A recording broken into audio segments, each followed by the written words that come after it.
तो welcome to our YouTube channel Vidyalaya. और I hope कि आप सब बहुत अच्छे से पढ़ाई कर रहे होंगे। और इससे पहला जो लेक्चर था फ्री बॉडी डायग्राम्स के ऊपर, जिसमें हमने करीब 16 क्वेश्चन डिस्कस करे थे, वो आपके लिए कुछ हेल्पफुल रहे होंगे। तो उसी सीरीज को आगे बढ़ाते हुए आज हम कुछ और क्वेश्चंस डिस्कस करेंगे और फ्री बॉडी डायग्राम्स, जिसमें कि आज थोड़ा सा जो लेवल है उसको मैं थोड़ा सा इंक्रीज कर दूंगा। ठीक है। दूसरा, अभी तक हमने जो प्रीवियस लेक्चर में डिस्कशन किया था फ्री बॉडी डायग्राम्स का, it was involving basic questions. और उसके साथ साथ वहां पर आपके पास में जब फ्रिक्शन आया था तो there was only one object जिसके अंदर आपके पास में स्लिपिंग हो रही थी। बट आज हम जब आपके पास में फ्री बॉडी डायग्राम करेंगे तो उसके अंदर हम ऐसे प्रॉब्लम्स भी डिस्कस करेंगे जिसमें दो ब्लॉक्स हैं, जिसमें एक ब्लॉक के ऊपर दूसरा ब्लॉक रखा है, और वो दोनों ब्लॉक्स जो हैं उनमें से किसी एक ब्लॉक पर अगर मैंने फोर्स लगा दी तो आपके पास में फ्रिक्शन किस तरह से बिहेव करता है बिटवीन दी सर्फेसेस जो उन दोनों ब्लॉक्स के बीच में है। ठीक है। और हम कुछ ऐसी भी प्रॉब्लम डिस्कस करेंगे जिसमें मल्टीपल पुलीज आ गई हैं और इसके साथ साथ स्प्रिंग फोर्स। तो प्रीवियस जो हमने थ्री बॉडी डायग्राम का लेक्चर लिया था उसमें the forces involved were normal force, gravitational force, tension force, pseudo force and friction force. आज हम जो लेक्चर आपके पास में डिस्कस करेंगे इस लेक्चर के अंदर, उसमें आपके पास में जो बाकी सारी फोर्सेस हम पढ़ चुके हैं वो तो होंगी, बट उसमें आपके पास एक नई फोर्स को इंट्रोड्यूस करेंगे, spring force. And how do we analyze the particular objects जो एक दूसरे के ऊपर सरफेसेस में स्लिप कर रहे होते हैं और वहां पर फ्रिक्शन होता है। ठीक है। तो ये आपको जो पर्टिकुलर लेक्चर है बहुत ही ज्यादा हेल्पफुल रहेगा if you are particularly focusing on, मतलब आप कोशिश कर रहे हैं फ्रिक्शन को समझने की जब दो ब्लॉक्स आते हैं, और उसके साथ साथ स्प्रिंग किस तरह से काम करता है। ठीक है। तो चलते हैं बच्चों और जरा ध्यान देते हैं। ओके। ठीक है। तो let us move on to the problem. तो अब हमारे पास में ये प्रॉब्लम है जिसमें हमको सरफेस ये वाला जो है रफ दे दिया गया है, बट ये वाला जो सरफेस है ये आपके पास में कैसा है, स्मूथ सरफेस है। ठीक है। अब एक जो चीज मैं हमेशा कहता रहा हूं वो ये है कि जब भी आपके पास में आप सरफेस स्मूथ देखते हो एंड अगर ये जो ऑब्जेक्ट इस सरफेस पे रखा गया है, मतलब ग्राउंड पे रखा गया है, फिर कोई भी फोर्स आ रही है इसको काउंटर डायरेक्शन जो कि बैलेंस नहीं हो रही है, तो ये पर्टिकुलर आपके पास में जो बेस है ये चलेगा ही चलेगा। ठीक है। तो जरा हम देख लेते हैं कि आपके पास में इस पे कौन कौन सी फोर्सेस हैं जो एक्ट कर रही हैं। तो सबसे पहले तो मुझे दिखाई दे रहा है कि ये आपके पास एक सरफेस है जो कांटेक्ट में है और ये सरफेस है जो कांटेक्ट में है। जब भी आपके पास में सरफेसेस कांटेक्ट में होते हैं तो वहां पर सबसे पहली जो फोर्स को लेके आते हैं वो होती है इसमें नॉर्मल फोर्स। तो यहाँ पर हम जरा नॉर्मल फोर्स लगा देते हैं। तो यहाँ पर हमने इस पर एक नॉर्मल फोर्स लगा दी है N, और ये वाला जो सरफेस है ये भी नॉर्मल फोर्स लगा रहा होगा, तो यहाँ पर भी हम एक नॉर्मल फोर्स लगा देते हैं पीछे की तरफ जिस N1। अब इसका वेट भी एक्ट कर रहा होगा विच इज Mg। अब क्या इसके अलावा कोई और फोर्स है जो इस पर्टिकुलर वेज के ऊपर एक्ट कर रही है? यहाँ पर एक जो चीज आप देखेंगे वो दिया गया है, ये आपके पास में जो सरफेस है ये कैसा सरफेस है, रफ। तो इसका मतलब ये जो पर्टिकुलर आपके पास में ऊपर ब्लॉक रखा गया है इस पर फ्रिक्शन फोर्स डेफिनेटली एक्ट कर रही है। डेफिनेटली क्योंकि इस ब्लॉक की टेंडेंसी क्या होगी, नीचे जाने की। ठीक है। बट अब आपके पास में फ्रिक्शन कितनी एक्ट कर रही होगी वो हमें थोड़ा सा एनालाइज करना, तो उसको एनालाइज करते हैं। देखिए आपके पास में ये जो फोर्स नॉर्मल रिएक्शन इधर की तरफ है इसको मैं दो कंपोनेंट्स में रिजॉल्व कर लेता हूं। तो ये वाला कंपोनेंट आएगा N1 sin थीटा, और नीचे की तरफ जो कंपोनेंट आएगा वो आएगा N1 cos theta, where this particular angle is your angle theta. Okay. तो N1 sin थीटा की वजह से there is no other force in the horizontal direction, तो ये चलेगा ही चलेगा। तो उसकी वजह से क्या होगा, आपके पास में इस पर एक आगे की तरफ कौन सी फोर्स आ जाएगी, सूडो फोर्स। ठीक है, इसका मास कुछ कैपिटल एम ले लेते हैं, तो इस पे क्या फोर्स आ गई है, सूडो फोर्स आ गई है। अब आपके पास में यहां पर इस पे एम जी साइन थीटा लग रहा है, यहां पर इस पे एम जी कॉस थीटा लग रहा है, और यहां पर नॉर्मल फोर्स लग रहा है। अब ये जो आपके पास में सूडो फोर्स इस पर आई है बच्चों, ये अपने आप को क्या करना चाहिए, ये अपने आप को रिजॉल्व करेगा। कितने कंपोनेंट्स में, दो कंपोनेंट्स में, one component will be along the incline, another component will be perpendicular to the incline। तो अब आपके पास में इसका अगर मैं कंपोनेंट देखूं तो ये हमारे पास mg है, ये थीटा होता है 90 माइनस थीटा, तो दिस इज योर थीटा। तो यहाँ पर आएगा ma cos थीटा, और ऊपर की तरफ आएगा बच्चों ma sin थीटा। तो अब मुझे जो दिखाई दे रहा है वो ये कि आपस में इस ऑब्जेक्ट के ऊपर ये दोनों जो फोर्सेस हैं डाउनवर्ड डायरेक्शन में है अलोंग द इंक्लाइन, तो इसका मतलब फ्रिक्शन फोर्स आपके पास में इस पर डेफिनेटली इस डायरेक्शन में एक्ट कर रहा होगा, डेफिनेटली फ्रिक्शन इसमें एक्ट कर रहा होगा। अब जो फ्रिक्शन फोर्स है वो आपके पास में कैसे फोर्स है, दो सरफेसेस के बीच में आती है, और वो क्या करना चाहती है, वो रिलेटिव मोशन को अपोज करना चाहती है। तो यहाँ पर आपके पास में इस ऑब्जेक्ट की बात करें तो इसकी टेंडेंसी नीचे जाने की है, तो आपके पास में इस पर फ्रिक्शन कहाँ लग गया, पीछे। बट क्या इस पर फ्रिक्शन कहाँ लग रहा होगा, ये आपके पास में हमें थोड़ा सा और समझने की जरूरत है। तो सिंस आपके पास में इसकी वजह से इस पे फ्रिक्शन पीछे आया, तो इसकी वजह से इस पे फ्रिक्शन कहाँ आएगा, आगे की तरफ, which is downwards आपके पास। अब अगर हम इस फ्रिक्शन को देखें जो आपके पास में इंक्लाइन पे लग रहा है, तो यहाँ पर हम देख सकते हैं कि इस फ्रिक्शन को अगेन हम दो कंपोनेंट्स में ब्रेक कर सकते हैं। एक कंपोनेंट है आपके पास में ये, और एक कंपोनेंट है ये, जहां पर this is your angle theta, तो this will be F cos theta and this will be F sine theta. तो ये जो पर्टिकुलर आपके पास में ब्लॉक है, इसको मुझे इसलिए समझना पड़ा क्योंकि यहाँ पर आपके पास में इनके बीच में जो सरफेस था वो रफ था। ठीक है, तो मुझे दिखाई दिया कि इसकी टेंडेंसी नीचे जाने की, तो इसमें फ्रिक्शन ऊपर, तो इंक्लाइन पर फ्रिक्शन कुछ इस तरह से आया। अब मैं इस ब्लॉक की जो फोर्सेस हैं इनको मिटा देता हूं ताकि आपको कंफ्यूजन ना हो।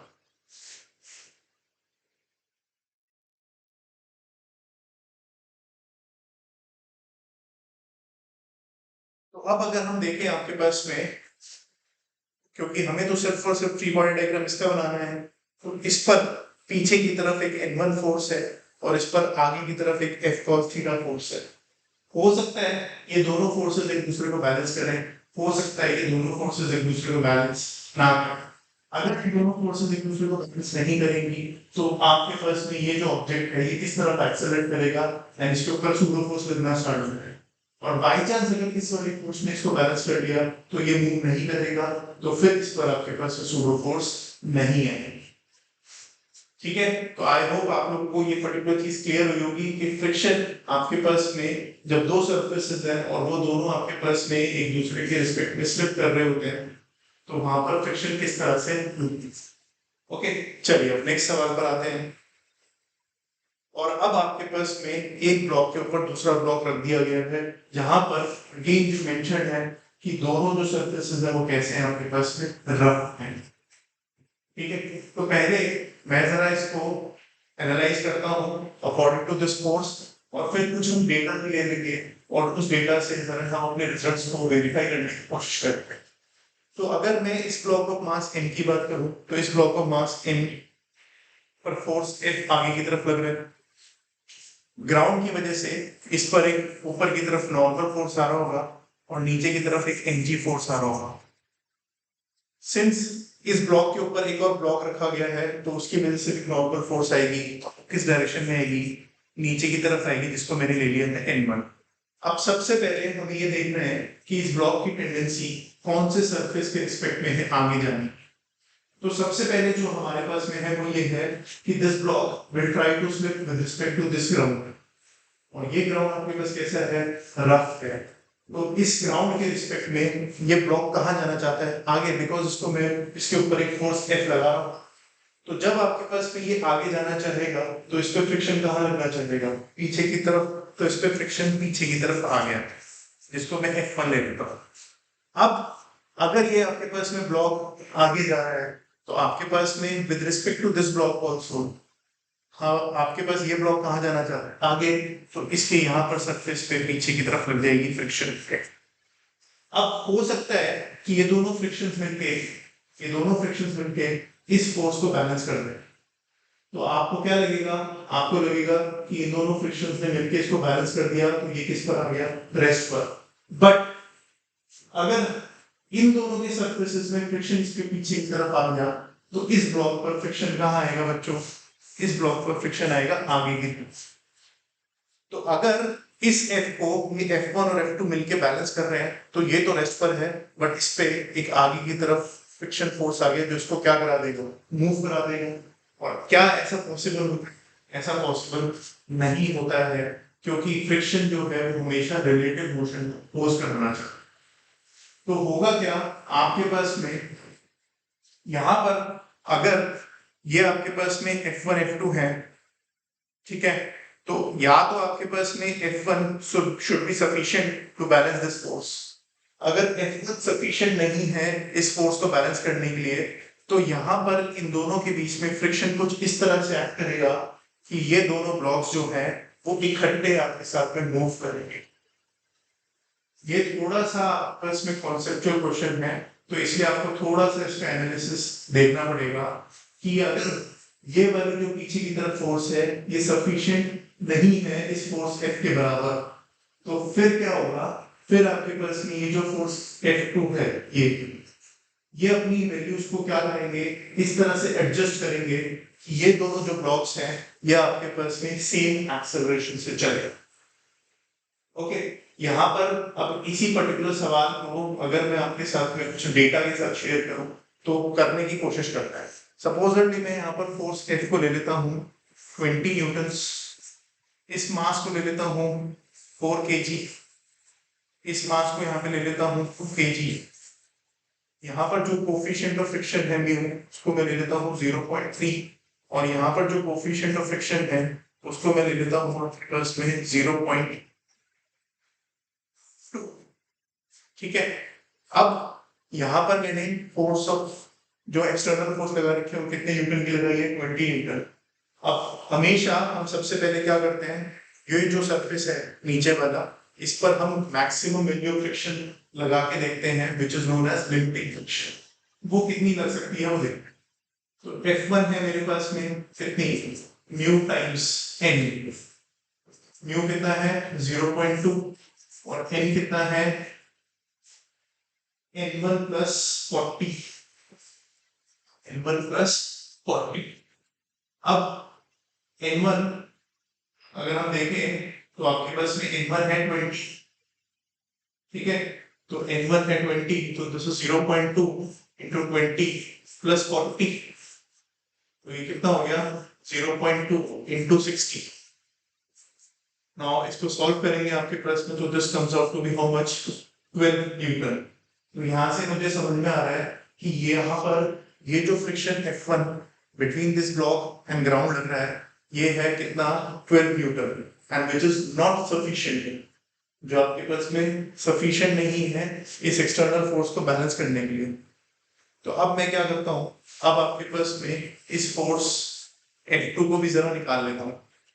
तो यहाँ पर ये जो फोर्स F2 आपके सामने लग सकती है वो कितनी है, 0.3 इंटू n1, और n1 कितना है 20 न्यूटन्स, तो this is how much, 0.3 into 20, this comes out to be how much, 6 newton.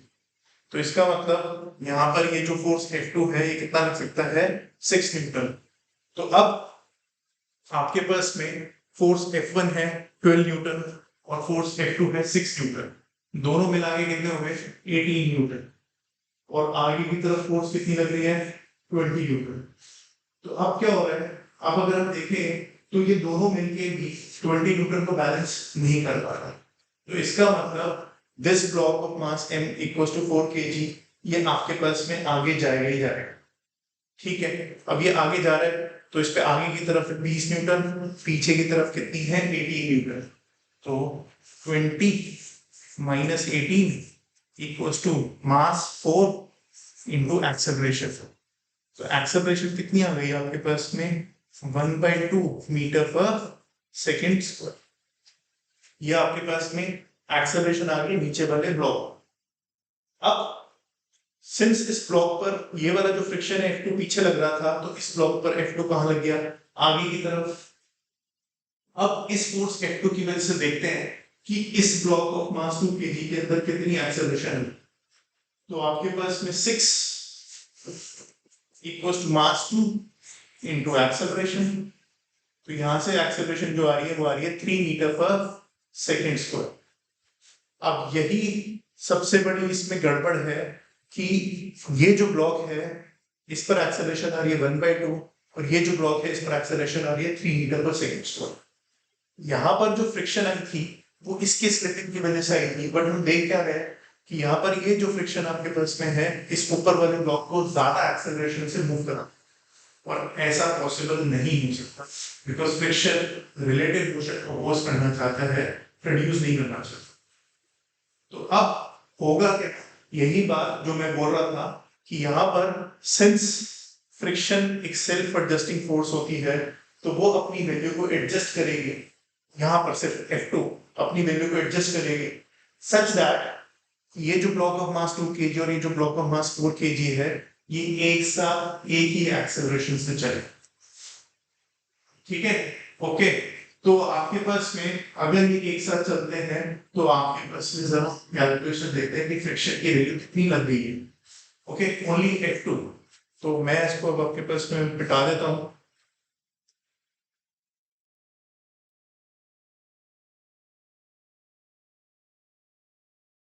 तो मेरे को पता है कि आपके पास में F2 इसका मतलब 6 न्यूटन नहीं लग रहा है, तो F2 कितना लग रहा है उसको अगर हम देख लेते हैं। तो आगे की तरफ फोर्स F20, पीछे की तरफ ये फ्रिक्शन फोर्स F1 12, पीछे की तरफ ये force friction F2 equals to 4A, और यही फोर्स ऑफ फ्रिक्शन इस पर्टिकुलर मास के लिए रिस्पॉन्सिबल है। तो F2 इक्वल्स टू 2A, दोनों को ऐड करेंगे तो हमारे पास में F2 कैंसिल, तो we have 8 equals to 6A। तो यहां से एक्सेलरेशन हमारे पास कितना आता है बच्चों 4/3 मीटर पर सेकेंड स्क्वायर। तो दिस इज द एक्सेलरेशन जिसके साथ ये दोनों इकट्ठे चलेंगे। Now let us calculate the value of force of friction F2। Force of friction F2 equals to mass 2 kg to acceleration 4/3। यहाँ पर कितना आ रहा है ये 8/3 न्यूटन। तो आप देख सकते हैं कि फोर्स F2 ने अपनी वैल्यू को क्या कर लिया है एडजस्ट कर। मैक्सिमम में कितनी लगाई थी 6 न्यूटन, बट यहाँ पर आपके पास में फ्रिक्शन 6 न्यूटन नहीं लग रहा है, वो अपनी वैल्यू को एडजस्ट कर रहा है सच दैट कि ये दोनों ब्लॉक्स एक दूसरे के साथ एक साथ चले और आपके पास में friction tries to oppose the relative.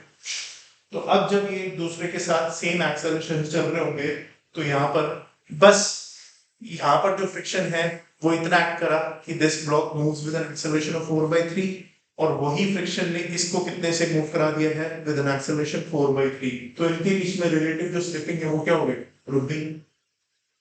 तो कुछ इस तरह से आपके पास में फ्रिक्शन एक्ट करता है जब आपके पास में टू ब्लॉक सिस्टम आ, and this is a particularly typical type of question, और ये आपके पास में कॉम्पिटिटिव बेस में ही आप इसको सॉल्व करेंगे। If you are preparing for board exams तो फिर ये पर्टिकुलर फ्रिक्शन फोर्स का ये टू बॉडी जो आपके पास सिस्टम है this might not be useful to you, but हाँ अगर हम कॉम्पिटिटिव पॉइंट ऑफ व्यू से समझना चाह रहे हैं तो फिर ये टू बॉडी जो ब्लॉक डायग्राम है ये बहुत ज्यादा इंपॉर्टेंट है इन्वॉल्विंग फ्रिक्शन। ठीक है, तो यहाँ पर दोबारा से एक कॉन्सेप्ट हम कर लेते हैं कि जब भी आपके पास में इस तरह से टू ब्लॉक सिस्टम आता है जहां पर फ्रिक्शन प्रेजेंट है उनके बीच में, तो आप हमेशा देखेंगे कि किस ब्लॉक के ऊपर फोर्स लग रही है। जिस ब्लॉक के ऊपर फोर्स लग रही है पहले आप उसके ऊपर फ्रिक्शन की फोर्सेस लगा देंगे। ठीक है, और उससे आप उस ब्लॉक की एक्सेलरेशन निकालेंगे। उस वैल्यू ऑफ फ्रिक्शन जो आपके पास इन दो ब्लॉक्स के बीच में है, उससे आप ऊपर वाले ब्लॉक की भी एक्सेलरेशन निकालेंगे। अगर आप ये पाते हैं कि जो ब्लॉक नीचे है उस पर जो एक्सेलरेशन है वो कम आ रही है एज कम्पेयर टू जो ऊपर वाला ब्लॉक उसकी एक्सेलरेशन के, तो फिर वहां पर जो फ्रिक्शन है वो अपनी वैल्यू को क्या करेगा, एडजस्ट करेगा। और इस तरह से एडजस्ट करेगा कि ये जो दोनों ब्लॉक्स हैं आपके पास में ये क्या करें, एक साथ चले। ठीक है, ओके। तो आई होप कि अब आपको ये particular concept two block system का क्लियर हो गया होगा। तो आगे चलते हैं। अब यही पर मैंने जो फोर्स है वो अब आपके पास में कहां पर लगा दी है, ऊपर वाले ब्लॉक पर लगा दी। तो अब देखते हैं कि आपके पास में ये सिस्टम किस तरह से काम करेगा। तो अगर आप देखें तो इस पे ऊपर की तरफ फोर्स है N1 और इस पर नीचे की तरफ फोर्स है आपके पास में कितनी, mg। एक सेकेंड मैं दूसरा कलर ले लेता हूँ। ये फोर्स है आपके पास में mg। अब अगर हम इस फोर्स F की बात करें तो ये ब्लॉक को कहाँ ले जाना चाहता है, आगे, और हमें पता है कि फ्रिक्शन हमेशा रिलेटेड मोशन को अपोज करना चाहता है। तो ये जो फोर्स है जब इस ब्लॉक पर आगे लगाएंगे तो ये ब्लॉक इसके रिस्पेक्ट में आगे जाना चाहता है, तो इस पे फ्रिक्शन कहाँ लग गया, पीछे। अब इसकी वजह से इस पर फ्रिक्शन पीछे लग गया है, तो इस ब्लॉक पर जो नीचे वाला ब्लॉक है इस पे फ्रिक्शन कहाँ लग जाएगा, F1 आगे। अब इस फोर्स ऑफ F1 की वजह से ये ब्लॉक नीचे वाला कहाँ जाना चाहता है, आगे। आपके पास में इस पर फ्रिक्शन कहाँ लग जाएगा, पीछे की तरफ। एंड अगेन अब आपको क्या करना होगा, अगेन आपको कैलकुलेशंस लेनी होंगी, ठीक है, अकॉर्डिंग टू द डेटा जो हमें गिवन है। तो जरा ले लेते हैं यहाँ पर अब आपके पास में इस वाले सरफेस के लिए म्यू ले लेते हैं आपके पास में 0.4, इस वाले सरफेस के लिए म्यू ले लेते हैं आपके पास में कितना, 0.5।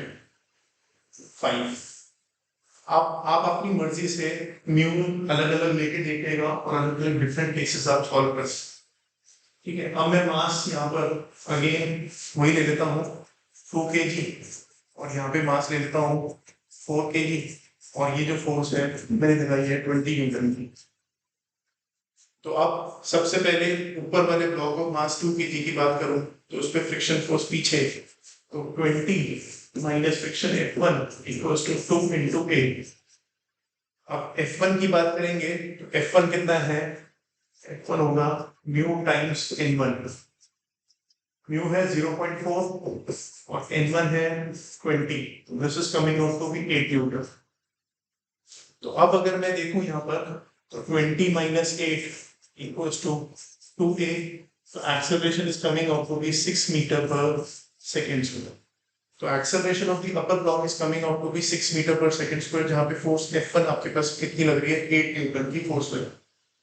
ठीक है, अब अगर हम देखें तो इस ब्लॉक पर 8 न्यूटन की फोर्स आगे लग गई है, तो अब हमें देखना होगा कि F2 कितना लग सकता है। तो let us find the value of F2।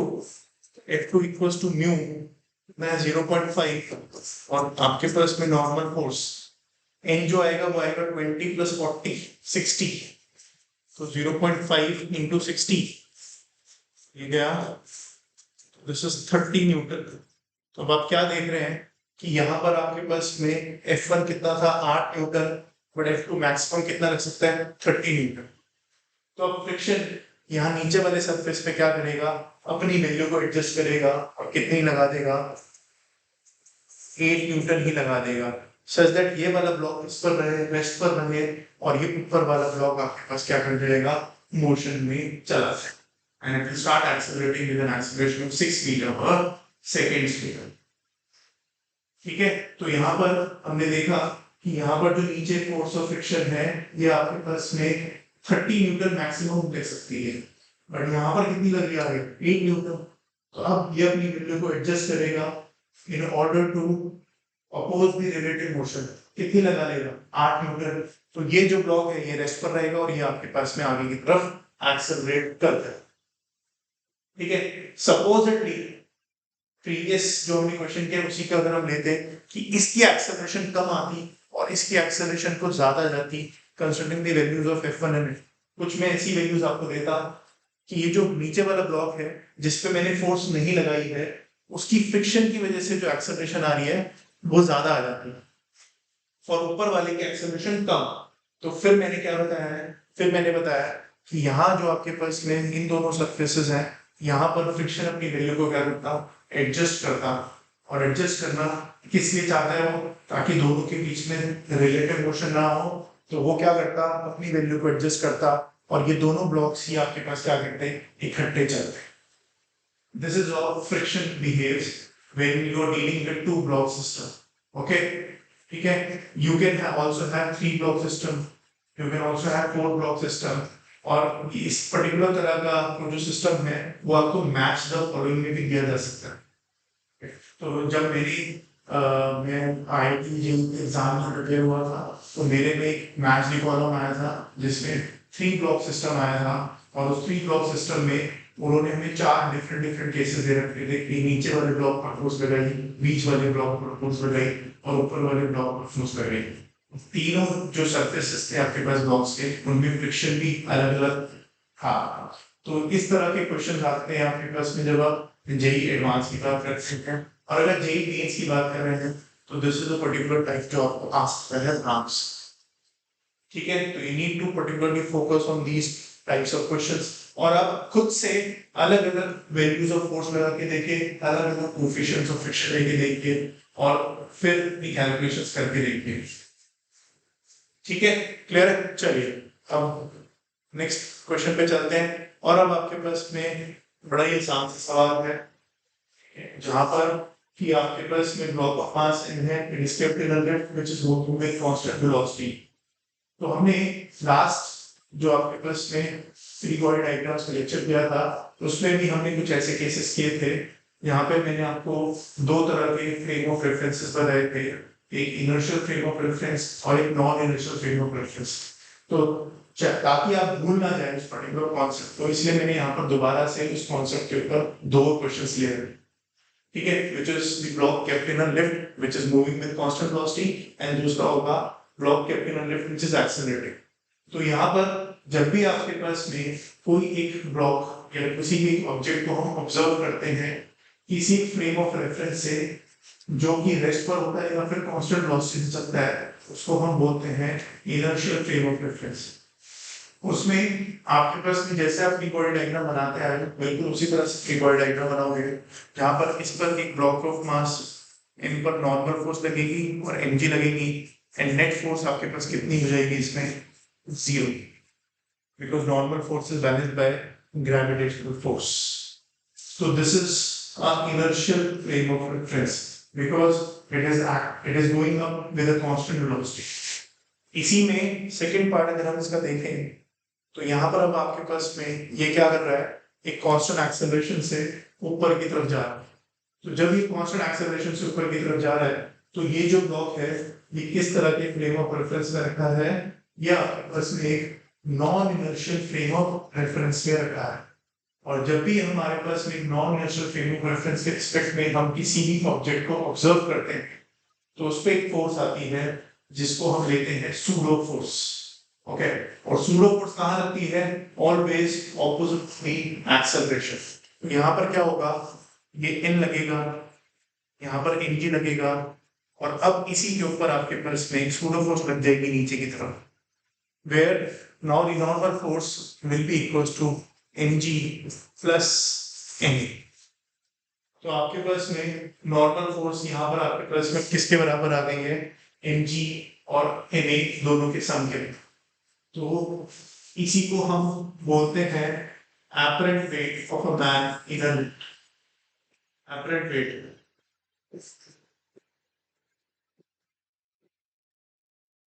ठीक है। तो ये पर्टिकुलर कॉन्सेप्ट मैं पिछले लेक्चर में भी आपके साथ डिस्कस कर चुका हूँ और इसमें भी मैं कर रहा हूँ बिकॉज ये बहुत बार हम बनाना भूल जाते हैं। ठीक है, चलो अब आते हैं नेक्स्ट पर। और नेक्स्ट है आपके पास में यहाँ पर आपके सामने 2 पुलिस दिखाई दे रहे हैं और इन पुलिस में जो आपके पास में खास बात है वो ये है कि ये वाला जो आपके पास में स्ट्रिंग है ये फिक्स्ड है और यहाँ पर जो ये स्ट्रिंग है आपके पास में ये फिक्स्ड है। तो ये वाला जो आपके पास में पुली है ये तो फिक्स्ड पुली है, बट आप देख सकते हैं कि ये वाला जो पुली है ये मूवेबल पुली है। तो जब भी आपके पास में फिक्स पुली आएगा तो वहां पर वो तो चल ही नहीं सकता, but this pulley definitely can move up और डाउन। तो अब होगा क्या, अगर हम देखें तो यहाँ पर आपके पास में इस पे क्या लगेगा, एनजी फोर्स, इस पे क्या लगा, टेंशन फोर्स, और यहाँ पर भी क्या लगा, टेंशन फोर्स। बट ये जो पुलीज है ये कैसे होते हैं, मासलेस, तो इन पे नेट फोर्स क्या होनी चाहिए, जीरो। तो होगा क्या, यहाँ पर इस पॉइंट पर इस पुली पे टेंशन नीचे, इस पॉइंट पर पुली पे टेंशन नीचे, और इन दोनों टेंशन्स को बैलेंस करने के लिए पुली पर टेंशन टूटी ऊपर। अब यहाँ पर भी टूटी ऊपर और यहाँ पर एनजी नीचे। ठीक है, अब हो सकता है कि आपके पास में ये ब्लॉक ऑफ मास एम नीचे जाए और ये जो आपके पास में है ये ब्लॉक कहाँ है, ऊपर की तरफ आए। अगर ऐसा कुछ केस होगा तो हम क्या करेंगे, आपके पास में इक्वेशन जो बनाएंगे वो बनाएंगे M G minus T equals to mass times acceleration A one, and यहाँ पर जो बनेगी वो बनेगी two T minus M G equals to mass times acceleration A two. अब यहाँ पर आपको ध्यान देने की जरूरत है कि ये नीचे जा रहा है विद एन एक्सेलरेशन a1, ऊपर जा रहा है with an acceleration a2, and I have taken the accelerations of mass here as a1 and mass here as a2, जो कि डिफरेंट एक्सेलरेशन मैंने लिए। ठीक है, ये इसलिए लिए है बिकॉज जब इस तरह का आपके पास सिस्टम आता है जहां पर पुली मूवेबल होता है तो वहां पर आप यू कैन नॉट से कि इनकी एक्सेलरेशन सेम होगी। वहां पर आपको एक टेक्निक यूज करनी पड़ती है जिसको हम बोलते हैं लेंथ कॉन्स्टेंट्स। तो आई होप आप लोगों ने लेंथ कॉन्स्टेंट्स पढ़ा होगा, अगर नहीं पढ़ा है तो आप जाके उसको रेफर करिए, एंड देन उस टेक्निक लेंथ कांस्टेंट को यूज करके you will establish the relationship between a1 and a2, और वहां से आप इस इक्वेशंस को यूज कर पाएंगे। ये जो लेंथ कांस्टेंट है ये एक ही चीज का कॉन्सेप्ट का यूज करता है, okay? The string is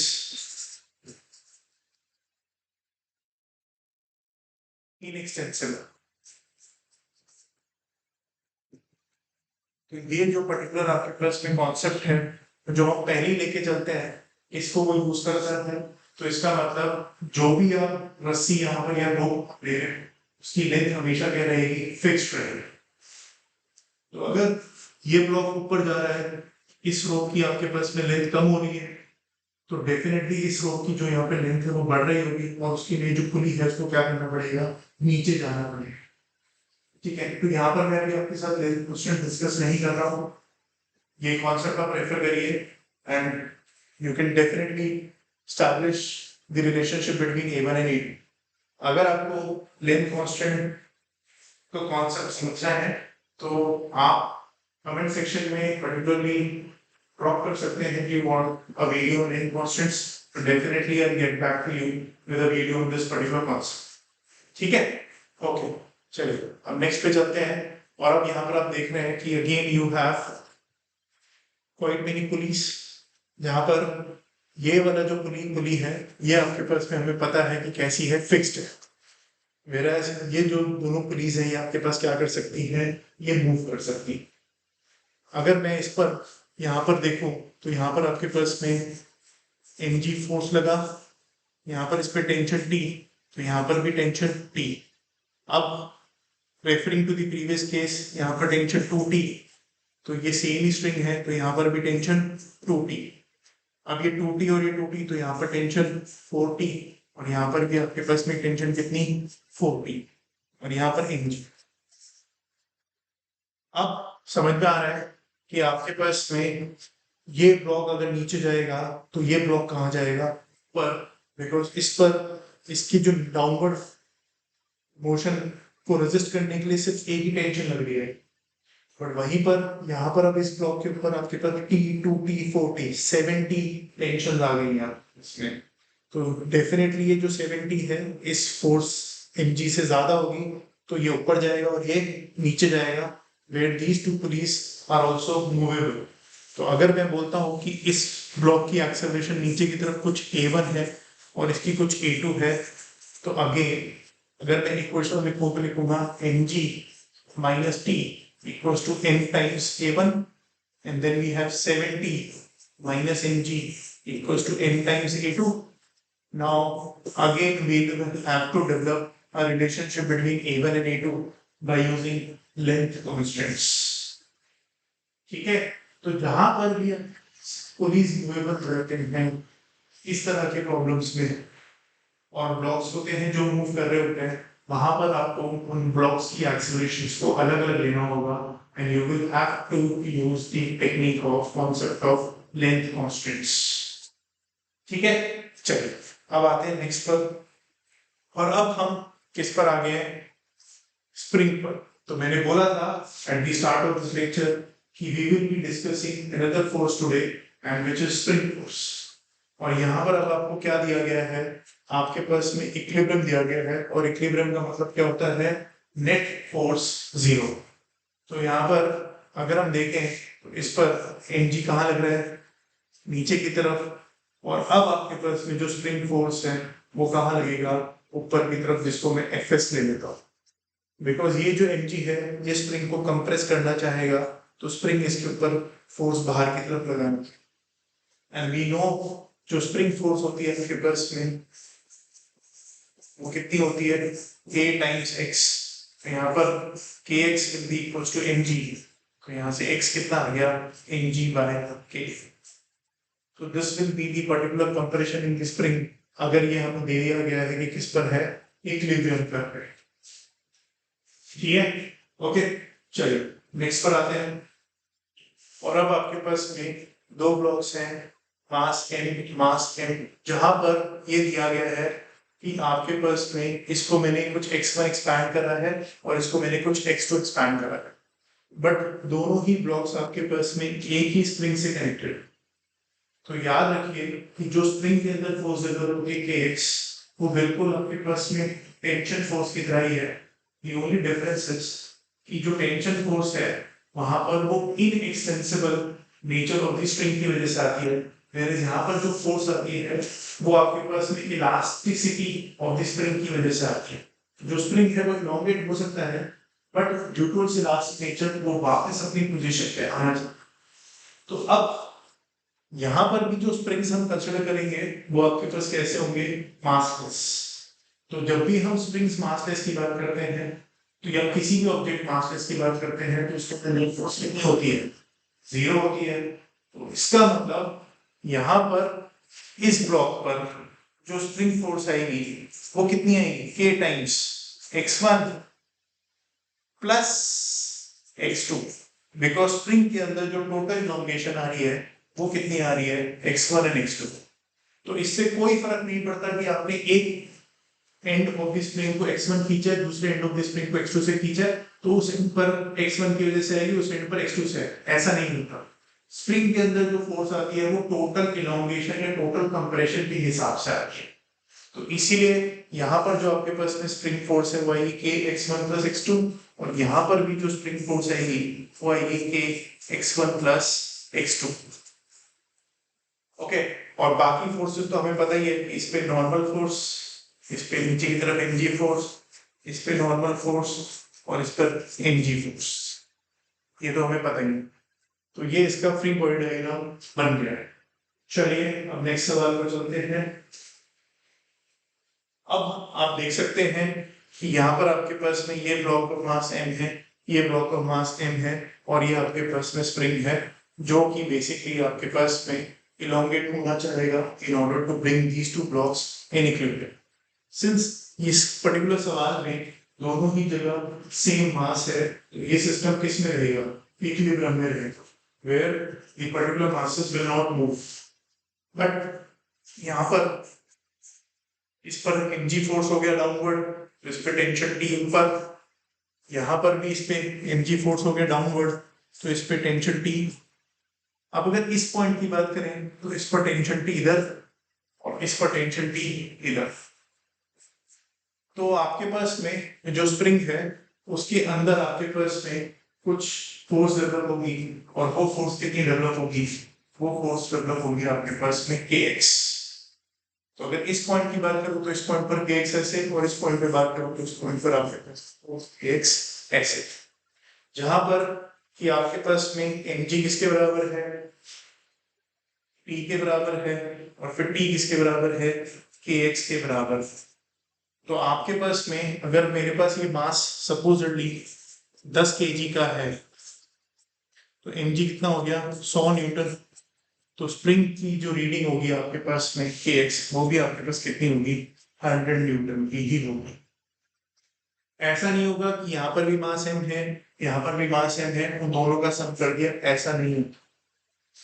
ठीक है, यहाँ पर जो आपके पास में स्प्रिंग है, उसके अंदर फोर्स इस तरह से आपके पास डेवलप होती है।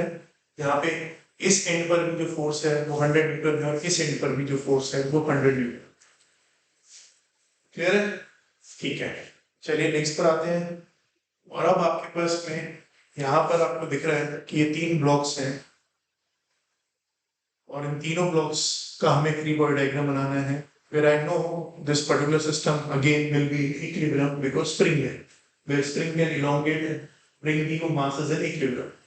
तो यहाँ पर मैं जरा इस फिगर को यहाँ पे बना देता हूँ, ठीक है, थोड़ा सा छोटा कर देता हूँ उसको।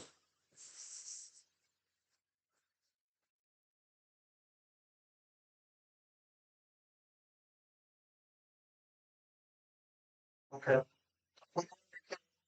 इसमें अगर हम फ्री बॉडी डायग्राम बनाए इसका, तो यहाँ पर मुझे दिखाई दे रहा है कि इसमें क्या लगेगा, जी, और यहाँ पर क्या लगेगा, टेंशन T1। तो अब इस ब्लॉक की बात करें तो इस ब्लॉक पर टेंशन T1 नीचे, इस पर mg, और अब ये दोनों फोर्सेस इस ब्लॉक को नीचे ले जाना चाहते हैं, तो इस पे स्प्रिंग फोर्स ऊपर की तरफ। तो आई गेस यहाँ तक अब आपको क्लियर होगा कि आपके पास में नीचे वाला जो ब्लॉक है उस पर सिर्फ mg लग रहा है, तो उसको किसने बैलेंस करा, टेंशन में। फिर ये जो बीच वाला ब्लॉक है, इस पर टेंशन नीचे, इस पर mg नीचे, तो इस पर स्प्रिंग फोर्स कहाँ, ऊपर की तरफ। तो इस पॉइंट पर स्प्रिंग फोर्स ऊपर की तरफ है, तो इस पॉइंट पर स्प्रिंग फोर्स कहाँ होगी, बिल्कुल सही है, डाउनवर्ड, और mg नीचे की तरफ। तो यहाँ पर आपके पास में टेंशन T2 ऊपर की तरफ। अब अगर हम इसकी इक्वेशन लिखना चाहें तो इक्वेशन आराम से लिख सकते हैं, which is T1 is equals to mg, then we have T1 plus mg equals to kx, then we have mg plus kx equals to T2, and now on substituting the values of T1 as mg, kx आ जाएगा 2mg, और T2 आ जाएगा आपके पास में 3mg। इस तरह से आपके पास में ये हो गया है फ्री बॉडी डायग्राम। ठीक है, इसी में अगर एक सवाल आता है, और वो सवाल ये होता है कि अगर मैं आपके पास में ये जो स्ट्रिंग है इसको कट कर देता, तो फिर इस सिस्टम में क्या होगा। तो याद रखिएगा कि आपके पास में जैसे आप इस स्ट्रिंग को कट करोगे, तो यहाँ पर जो टेंशन फोर्स थी वो खत्म, मतलब टेंशन फोर्स 0 हो जाएगी। तो ये जो ब्लॉक है ये आपके पास में एक्सेलरेशन g से नीचे की तरफ जाएगा, बट जो स्प्रिंग है वो एकदम से अपना आप को एडजस्ट नहीं करता। उसके अंदर इस पर्टिकुलर इंस्टेंट पे जब हमने इस रस्सी को काटा है, उस पर जो स्प्रिंग फोर्स है वो इतनी ही लगती रहेगी, which was how much, 2mg। तो अब इस पर अगर हम देखें तो इस पर ऊपर की तरफ 2mg फोर्स, और इस पे नीचे की तरफ mg फोर्स। तो होगा क्या, ये जो ब्लॉक है आपके पास में ये एक्सेलरेशन g से ऊपर की तरफ जाएगा, वेराज ये वाला जो ब्लॉक है ये अभी भी आपके पास किस पे रहेगा, रेस्ट पर रहेगा। ओके, तो ये आपके पास में सवाल काफी बार पूछते हैं कि अगर हमने इस तरह से स्ट्रिंग कट कर दिया, तो जो कॉन्सेप्ट है वो ये है कि स्प्रिंग एकदम से अपनी वैल्यू को चेंज नहीं करता। ओके, ठीक है, चलिए नेक्स्ट पर चलते हैं।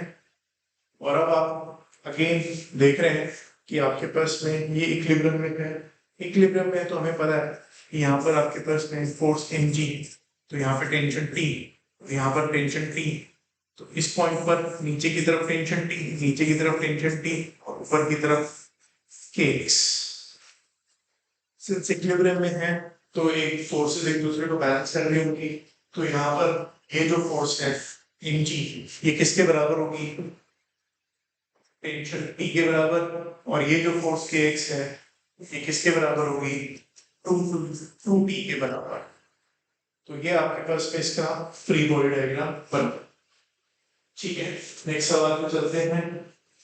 और नेक्स्ट सवाल में के पास में आप देख रहे हो कि कुछ स्फीयर सा है जो एक स्ट्रिंग से लगा हुआ है। तो यहाँ पर आपके पास में अगर हम देखें तो ये सरफेस कांटेक्ट में है, तो इस पर एक फोर्स आ रही होगी आगे की तरफ नॉर्मल। ये धागा है, ये रस्सी है, तो इस पर एक फोर्स आ रही होगी टेंशन T, और ये फोर्स आ रही होगी आपके पास में mg। तो अब ये तीनों फोर्सेस अलग अलग डायरेक्शन में आ रही है, तो यहाँ पर कौन सी फोर्स अपने आप को रिजॉल्व करेगी, यहाँ पर आपके जो फोर्स अपने आप को रिजॉल्व करेगी वो है tension force. This is an angle theta, तो टेंशन ये हो जाएगा T sin थीटा, और ये हो जाएगा आपके पास में P cos थीटा। और इस तरह से आपके पास में जो भी सिस्टम है ये आपके पास में इक्विलिब्रियम में रहेगा। ठीक है, वेयर द एंगल थीटा ये आप निकाल सकते हो इस तरह से, इन बराबर T sin थीटा और mg बराबर P cos theta. Angle theta निकालने के लिए आपको इस पर्टिकुलर नॉर्मल फोर्स की जरूरत पड़ेगी। यहाँ पर नॉर्मल फोर्स कितना है। ओके, तो ये इक्वेशंस है, ये कुछ हमने बना दी।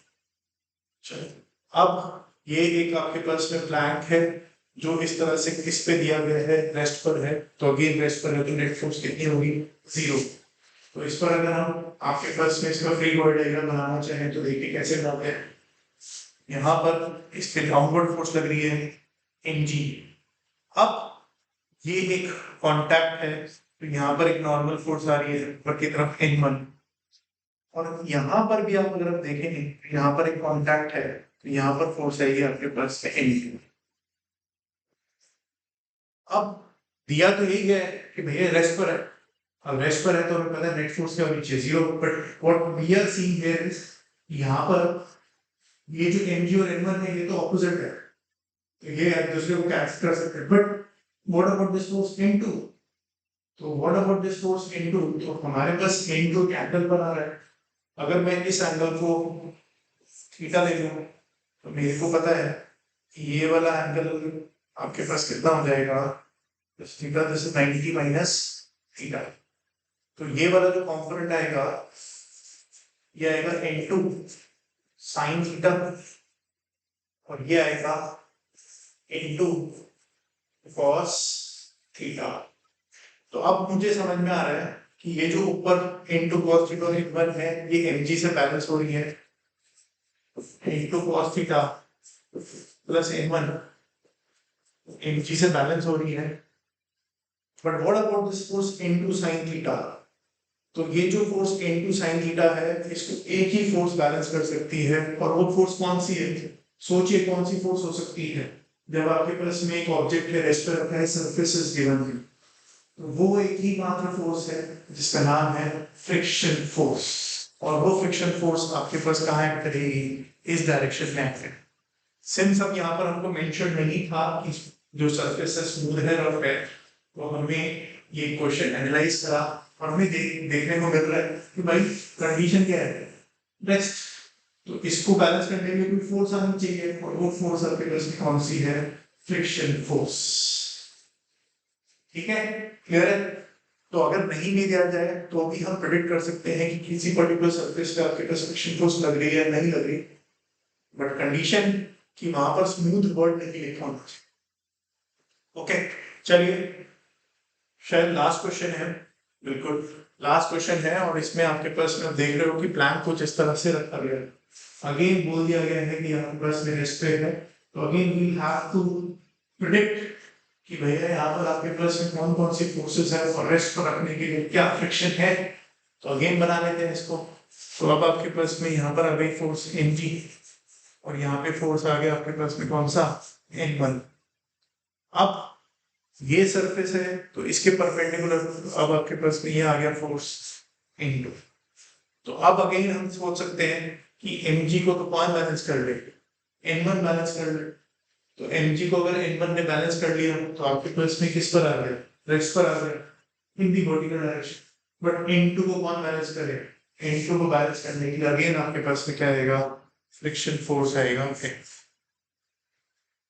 ओके ठीक है। तो ये कुछ आपके पास में, तो ये बिल्कुल उसी तरह से है जहां पर आपके पास में हम सीढ़ी रख देते हैं किसी एक वॉल पर, तो वहां पर आप देखते हो कि वो जो सीढ़ी है वो उस तरह से एक एंगल पर स्टेबल रहती है, रेस्ट पर रहती है। तो उसमें यही हो रहा होता है कि इस पर्टिकुलर जगह पर आपके पास में फ्रिक्शन लग रहा होता है, जो कि वॉल की वजह से जो नॉर्मल फोर्स है उसको बैलेंस कर। ठीक है, समझ में आया? ओके, तो ये होता है आपके पास में फ्री बॉडी डायग्राम्स। और आज हमने थोड़ा सा फ्रिक्शन के ऊपर टिपिकल सवाल किए थे जिनको समझना थोड़ा सा डिफिकल्ट है। We have to spend time on those particular questions. और जैसा मैंने बोला कि आप डिफरेंट डिफरेंट फिक्स से वैल्यूज अज्यूम करना और उसके डिफरेंट डिफरेंट केसेस सॉल्व करने की कोशिश करना। वंस यू गेट आइडिया कि वहां पर फ्रिक्शन किस तरह से लगता है, तो चाहे 2 ब्लॉक आ जाए, चाहे 3 ब्लॉक आ जाए, चाहे 4 ब्लॉक आ जाए, you will be easily able to solve those questions। ठीक है। और अगर स्प्रिंग के क्वेश्चन आते हैं तो मैंने आपको बता दिया स्प्रिंग का एक इम्पोर्टेंट कॉन्सेप्ट, और वो है कि स्प्रिंग जैसे ही आपके पास में सिस्टम के अंदर कुछ चेंज आता है तो स्प्रिंग के अंदर एकदम से कोई चेंज नहीं आता। This is referring to the example जहां पे मैंने स्प्रिंग को कट कर दिया था। ठीक है, तो आई होप ये जो दोनों वीडियोस हैं, यहाँ पे पहली वीडियो में मैंने discuss two 16 questions which were basic, और इस वीडियो में नेक्स्ट मैंने कुछ क्वेश्चंस और डिस्कस करे हैं and I have tried to cover up every part of free body diagram along with concepts. तो आई होप कि इन दोनों वीडियोस को देख के आपको बहुत मदद होगी in order to solve the problems of mechanics, and you will be able to visualize problems of mechanics based on different forces जो किसी भी ऑब्जेक्ट के ऊपर लग रही होती। ठीक है बच्चों, तो इसी के साथ हम इस लेक्चर को खत्म करते हैं। और अगर आपको वीडियोस अच्छी लग रही है तो do appreciate us in the comment section and like और सब्सक्राइब करना प्लीज मत भूलिए। इससे हमें भी थोड़ी मोटिवेशन मिलती है और हमें लगता है कि whatever we are providing, we are giving a teaching जो भी हम दे रहे हैं वो हम अच्छी दे पा रहे हैं और उससे बच्चों को फायदा हो। तो थोड़ी मोटिवेशन आपको जरूरत है, तो उसी तरह से हमें भी मोटिवेशन चाहिए होती है। वो मोटिवेशन इन टर्म्स ऑफ आपकी लाइक एंड सब्सक्राइब के बेसिस पर मिलती है। थैंक यू वेरी मच बच्चों and enjoy your lecture. Okay.